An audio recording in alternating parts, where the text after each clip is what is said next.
The white feather. The villagers of Tuy Bo had seen enough American soldiers to know what came next.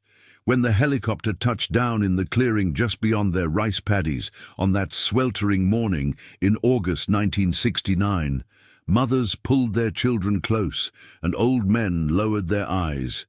The Huey's rotors kicked up clouds of red dust that settled on everything like dried blood, and through that haze stepped three figures that made the entire village hold its breath. The first two were exactly what they expected. Young Marines with hard faces and weapons at the ready, their eyes scanning for threats behind every bamboo fence and thatched roof. But the third man was different, tall and lean, moving with the fluid silence of someone who had spent months learning to disappear into jungles. He carried himself like death itself. The villagers had heard whispers about snipers, about ghosts in the trees who could kill from distances that seemed impossible. This one had pale skin burned dark by the sun, and eyes the color of winter sky. And when he stepped into their village, every person there was certain they were about to witness another massacre. Carlos Hathcock adjusted the white feather in his bush hat, a single plume that had become his trademark, his dare to every enemy soldier who might catch sight of him. 8 months in country had taught him to read fear in faces, and these Vietnamese farmers wore it like a second skin. Behind him, Private Jensen shifted nervously, finger hovering near his trigger. Corporal Williams swept his rifle across the modest thatched homes with mechanical precision. "Charlie Company's supposed to be here somewhere," Jensen whispered, his voice tight with anticipation. "Intel said major weapons cache, but Hathcock saw no weapons, no military-age males, no fortifications. Just 43 people. He counted them automatically, a sniper's habit, who looked like they'd rather be anywhere else in the world.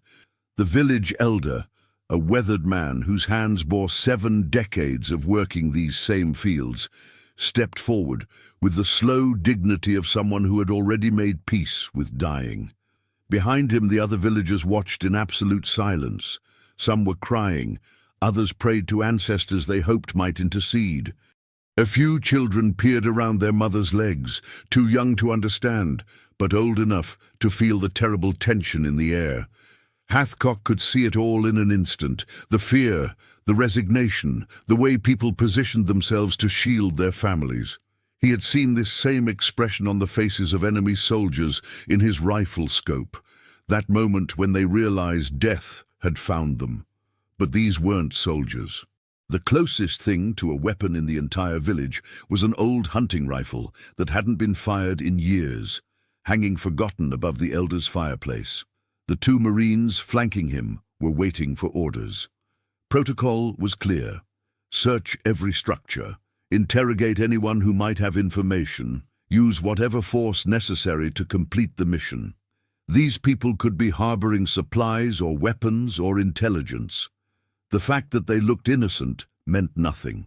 Every Marine in Vietnam had heard stories about villages that seemed peaceful until the shooting started. For 30 seconds that felt like hours. Hathcock stood at the center of that circle of terrified faces. His rifle, the same Winchester Model 70 that had ended 93 lives, hung from his shoulder like a promise of violence. The white feather in his hat caught the morning breeze. Everything about his presence spoke of death delivered with surgical precision. And then, slowly, deliberately, Carlos Hathcock raised both hands above his head. The gesture was so unexpected, so contrary to everything the villagers had braced themselves for, that several people gasped audibly.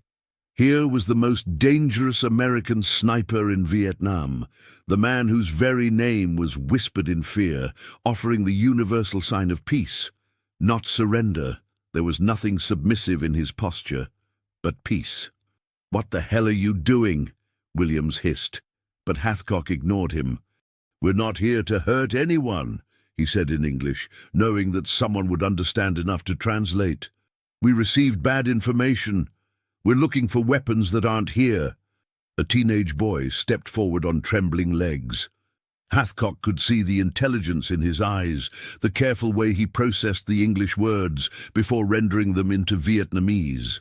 As the translation spread through the crowd, something extraordinary happened. The terrible tension that had gripped the village began to loosen, like a fist slowly opening. The elder studied this strange American for a long moment. Everything he had heard about Whitefeather suggested a man who killed without hesitation, who treated human life like numbers in a ledger.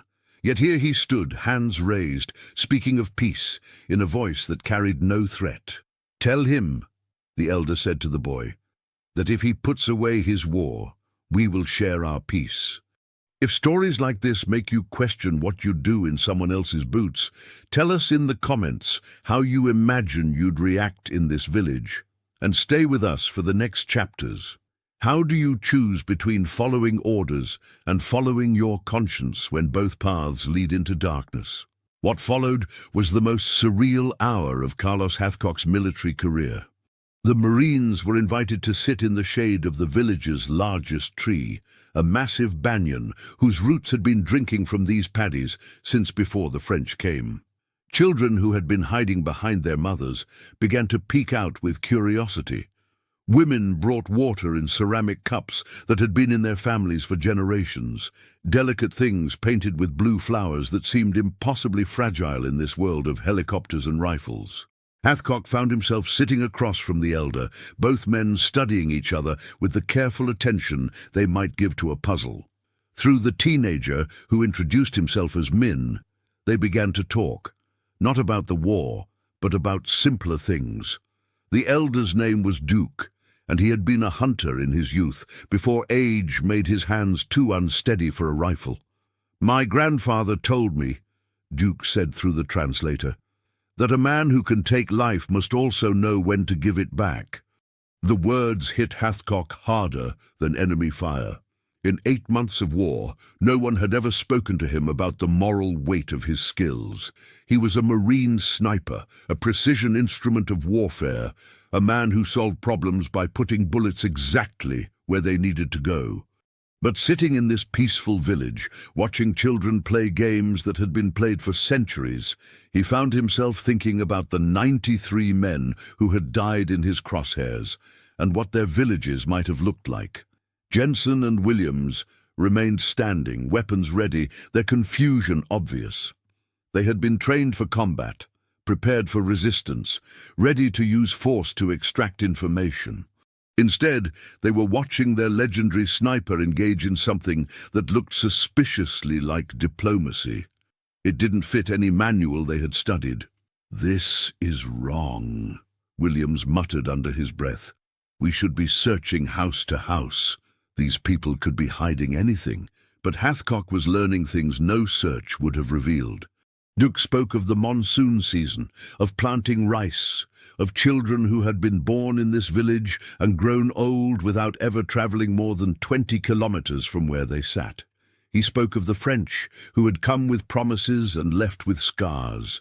And now the Americans, with their helicopters and their terrible certainty about who was friend and who was enemy.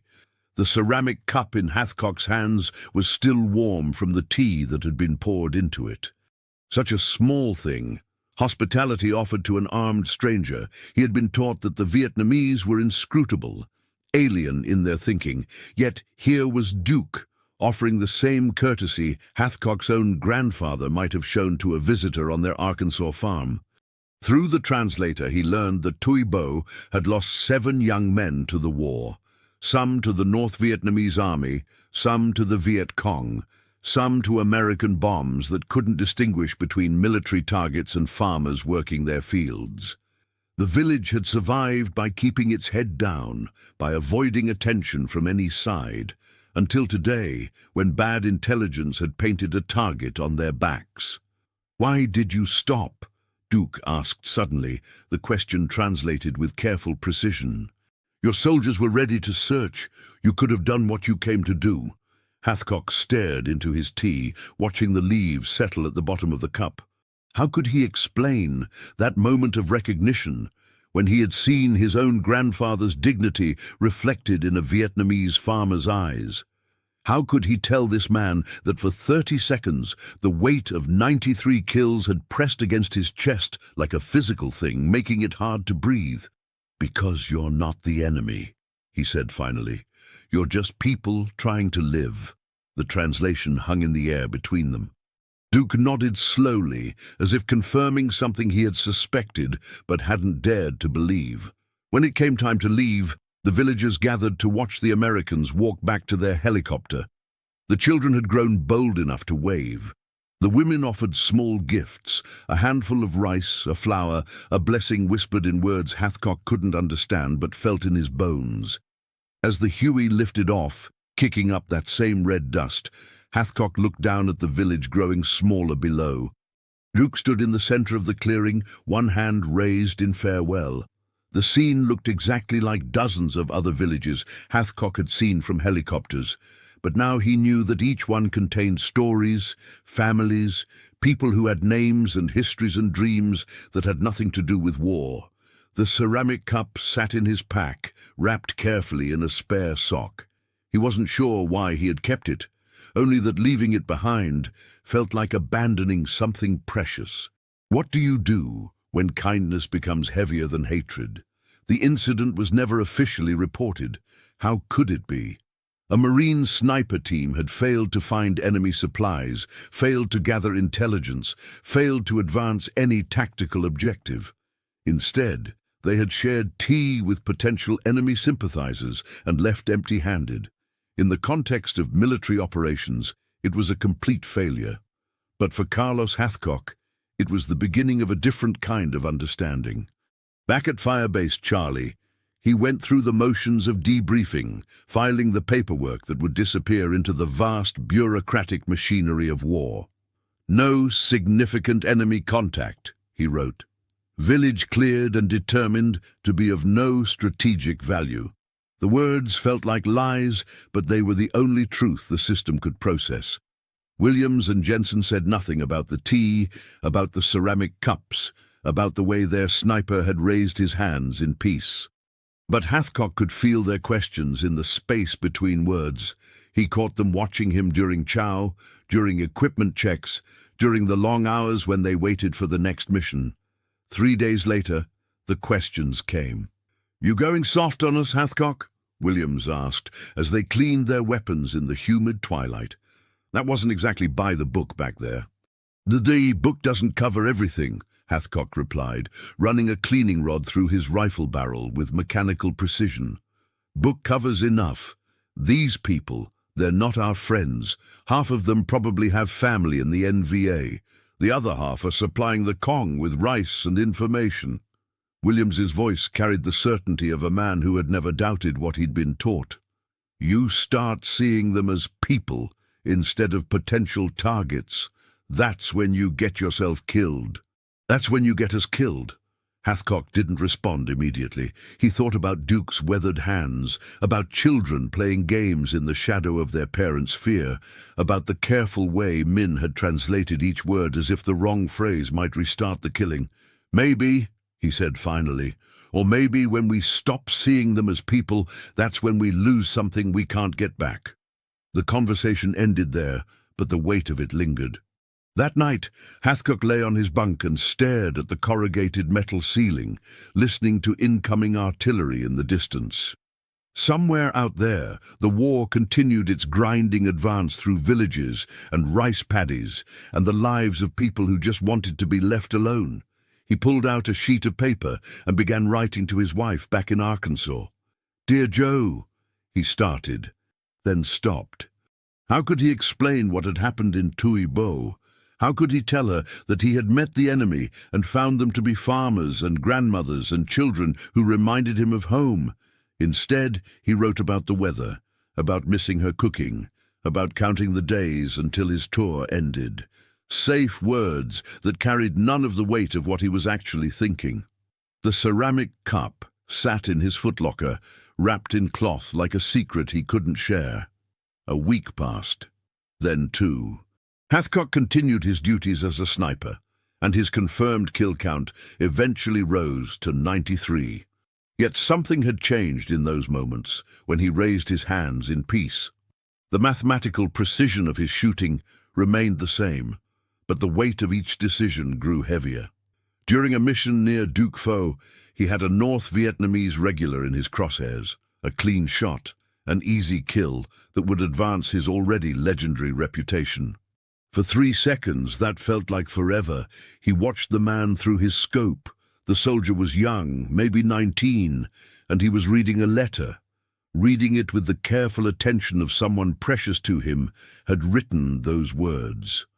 Hathcock's finger rested on the trigger. One slight pressure, and another name would be added to his tally. Instead, he watched the young soldier fold the letter carefully, place it in his breast pocket, and walk away into the jungle. "Why didn't you take the shot?" Jensen asked later. "Wrong angle," Hathcock lied. "Too many variables." But that night, he thought about the letter the soldier had been reading, and he wondered if somewhere in North Vietnam, a young woman was waiting for news from the front, just like Joe was waiting for him. Do you think you'd cling to what you were taught back home, or to what your own eyes see in a place like this? Comment which side you'd lean toward, and share this episode with someone who loves real human stories from history. How long can a man carry 2 contradictory truths without one of them breaking him? Time in Vietnam had its own rhythm, measured not in weeks or months, but in the spaces between firefights, between letters from home, between the moments when you remembered that somewhere beyond the jungle and the war, there was still a world where people worried about ordinary things. For Hathcock, the rhythm had changed since Tuy Bo. Each mission now carried an additional weight. Each target required an extra moment of consideration. His reputation remained intact. White Feather, the ghost in the trees, the sniper who had put the fear of death into the North Vietnamese army. But privately, he found himself taking longer to squeeze the trigger, found himself watching enemy soldiers for signs of the humanity he had discovered in a quiet village where time had stood still for an hour. The change didn't go unnoticed. Staff Sergeant Martinez, Hathcock's spotter on 3 separate missions, mentioned it during a routine debrief, not as a criticism exactly, but as an observation that carried its own questions. "You're still making your shots," Martinez said, cleaning his binoculars with methodical care. "But you're thinking about them longer. That's not necessarily a bad thing, but it's different." "Different how?" "Used to be you'd acquire the target, calculate wind and distance and fire, pure mechanics. Now there's something else happening in that scope, like you're looking for something."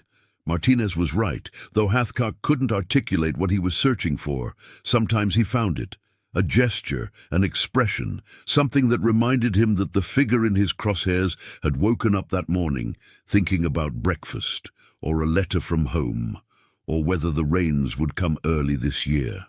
Other times, the target remained abstract, a problem to be solved with mathematics and marksmanship.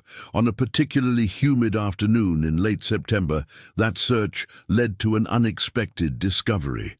Hathcock was positioned in a tree line overlooking a suspected North Vietnamese supply route. Intelligence suggested regular enemy movement along the trail, and his mission was straightforward: interdict hostile forces and deny the enemy use of the passage. Through his scope, he watched 2 NVA soldiers emerge from the jungle, moving with the careful alertness of men who knew they were in dangerous territory. The shot was there, clean, clear, well within his capabilities. But as he tracked the lead soldier, he noticed something that made him pause. The man was carrying something in his left hand, something small and careful, protected from the humid air.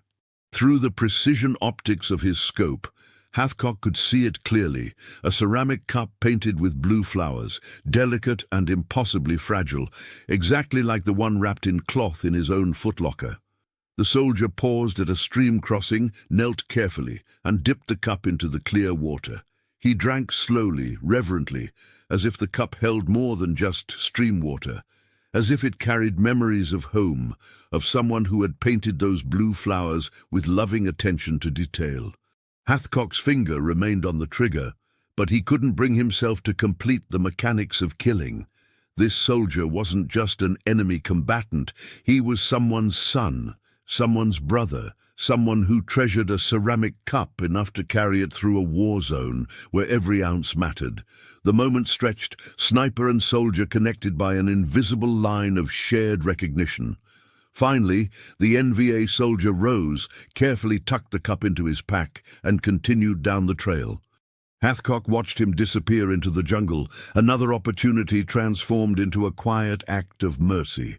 Later, during debrief, he reported mechanical difficulties with his rifle, a feeding problem that had prevented him from engaging the targets. Martinez accepted the explanation without comment, but Hathcock could see the questions in his eyes. That night, he pulled out his own ceramic cup and held it to the lamplight, studying the blue flowers that had been painted by hands that might have belonged to Duke's daughter, or his wife, or his grandmother. The cup had become more than a souvenir. It was a bridge between worlds, a reminder that beauty could exist even in the spaces where war tried to erase everything gentle and human. He thought about the soldier at the stream, about the careful way he had handled his own cup.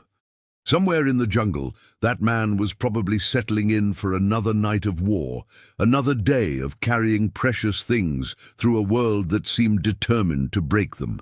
The ceramic cup sat on Hathcock's makeshift table, catching the light like a small promise that somewhere beyond the perimeter wire and the gun towers and the endless vigilance of war, people were still painting flowers on everyday objects, still believing that beauty mattered enough to preserve.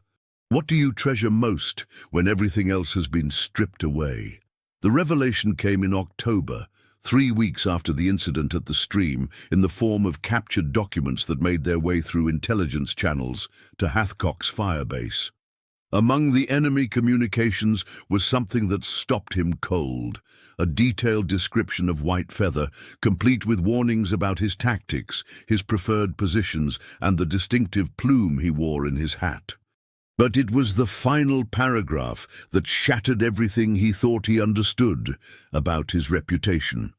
The document, translated from Vietnamese by an intelligence specialist, included a note about villages that had encountered the American sniper. "The ghost soldier who wears the white feather," it read, "has been reported to show mercy to civilians in the district of Tuy Bo. This behavior is unprecedented and suggests possible psychological exploitation opportunity." Hathcock read the translation 3 times before the implications settled into his consciousness. The North Vietnamese knew about his moment of peace in the village. They had been watching, gathering intelligence, turning his single act of humanity into potential tactical advantage. "What does this mean?" he asked the intelligence officer, a tired-looking lieutenant who had seen too many captured documents to get excited about any single piece of paper. "Means they've been tracking you more carefully than we thought. Also means that village you didn't report, the one where you apparently made contact with civilians, that's now part of their operational planning." The words hit Hathcock like physical blows. His choice to show mercy had marked the village of Tuy Bo as a place of strategic interest. By sparing them, he might have condemned them to closer scrutiny, increased surveillance, the deadly attention of a war that had previously passed them by. That evening he sat in his quarters and stared at the ceramic cup, now knowing with sick certainty where it had come from and what his possession of it might mean. Duke had offered him tea as a gesture of peace, but in the brutal arithmetic of war, that gesture could be interpreted as collaboration, as evidence of divided loyalties that needed to be corrected. He thought about Min, the teenage translator who had risked stepping forward to bridge the language gap between sniper and villagers. He thought about the children who had grown brave enough to wave goodbye, about the women who had offered small gifts to armed strangers. The weight of 93 confirmed kills had never felt as heavy as the weight of one act of mercy. Hathcock reached for paper and began writing a letter he knew he would never send. "Dear Duke, I hope you and your village are safe. I hope my choice to show peace instead of violence hasn't brought you the kind of attention that destroys lives. I carry your gift with me, and I think about what you said about giving life back. I'm still learning how to do that in a place where taking life is easier than breathing. The letter filled 3 pages before he crumpled it up and burned it in the metal wastebasket beside his bunk. Some truths were too dangerous to put on paper, too heavy to carry in words that might be intercepted, translated, and used as evidence against people who had done nothing more than offer tea to an enemy. 2 days later, aerial reconnaissance reported increased North Vietnamese activity in the region around Tuy Bo. The village itself appeared unchanged, but there were signs of new foot traffic on the approaches, evidence of systematic surveillance that hadn't been there before. Hathcock requested permission to return to the area on a reconnaissance mission. Permission was denied. "Area too hot for sniper operations," came the official response. "Intelligence suggests heavy enemy presence." So he waited and cleaned his rifle and stared at the ceramic cup that had become both treasure and burden. The blue flowers painted on its surface seemed to mock him now. Beauty preserved in a world determined to destroy anything that reminded people of their shared humanity.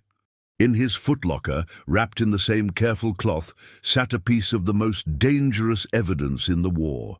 Proof that enemies could sit together in peace, that soldiers could choose mercy over mission requirements, that sometimes the bravest thing a man with a rifle could do was raise his empty hands toward heaven and trust in the better angels of human nature.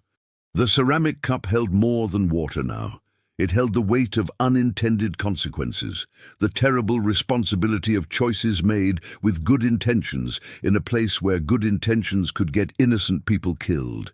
What happens when your greatest act of mercy becomes someone else's greatest danger? Hathcock's tour in Vietnam ended in February 1970, but the war inside him continued for decades.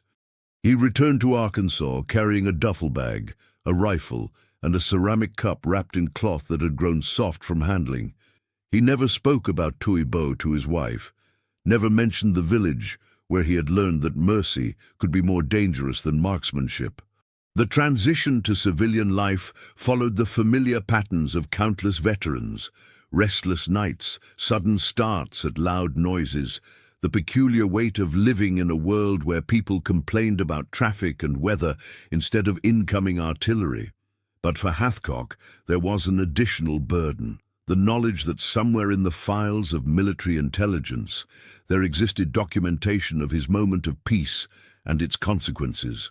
He took a job teaching marksmanship, found refuge in the precise science of windage and elevation, in the mathematics of trajectory that offered clear answers in a world suddenly full of moral ambiguity. The ceramic cup sat on a shelf in his study, holding pencils and paper clips, transformed from battlefield souvenir into mundane household object. But sometimes, late at night when sleep wouldn't come, he would take it down and turn it in his hands, remembering the taste of tea shared with strangers who had become, for one impossible hour, something approaching friends. Years passed. The war ended officially in 1975, but the war in memory continued. Hathcock aged, retired, found the peculiar peace that comes with distance and time. He gave interviews about his service, wrote a book about his experiences, became a legend in the small community of people who understood the precise art of long-distance killing. But he never spoke about the village of Tuy Bo, never mentioned the morning when he chose peace over protocol, until the letter arrived.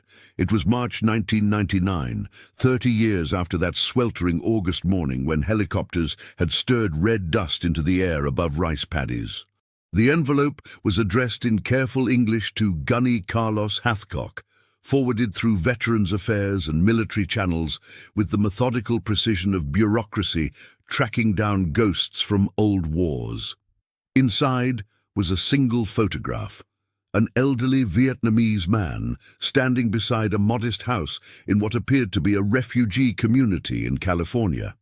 The man was holding a ceramic cup painted with blue flowers, raising it slightly toward the camera, as if offering a toast across time and distance. The letter was brief, written in English, that carried the careful precision of someone for whom every word had been chosen with deliberate attention. "Mr. Hathcock," it read, "my grandfather Duke wanted you to know that he never forgot the American sniper who chose peace. He said you taught him that even in war, men can remember their humanity. He lived to be 94 years old, and he told your story to 3 generations of our family. We are all grateful that you raised your hands that day." The letter was signed by Minh Tran, the teenage translator who had facilitated that impossible conversation between a Marine sniper and a Vietnamese village elder 30 years earlier. Hathcock read the letter 17 times before the words stopped blurring in his vision. Duke had survived. The village had survived. The increased surveillance mentioned in those captured documents hadn't resulted in the tragedy he had feared. Somehow, against all odds and military logic, that moment of shared humanity had endured. The letter continued, "My grandfather kept the mate to your cup for 30 years. He said it reminded him that even enemies can choose to see each other as human beings. When he died last year, he asked me to find you and tell you that his greatest victory in the war was the afternoon when death walked into his village and chose to sit down for tea instead." Hathcock sat in his study, holding the letter and staring at the photograph of an old man who had carried the memory of their encounter across decades and oceans. The ceramic cup on his shelf suddenly seemed less like a burden and more like a bridge, evidence that in a war defined by division and hatred, 2 men had found a way to choose understanding. He wrote back immediately, a letter that took 6 drafts and 3 days to complete. He told Minh about the captured documents, about his fears for the village, about the 30 years he had carried the weight of wondering whether his choice had brought danger to innocent people. He wrote about the cup on his shelf, about the way it had reminded him daily that beauty could survive in the darkest places if people were brave enough to protect it. The correspondence that followed lasted until Hathcock's death in 1999.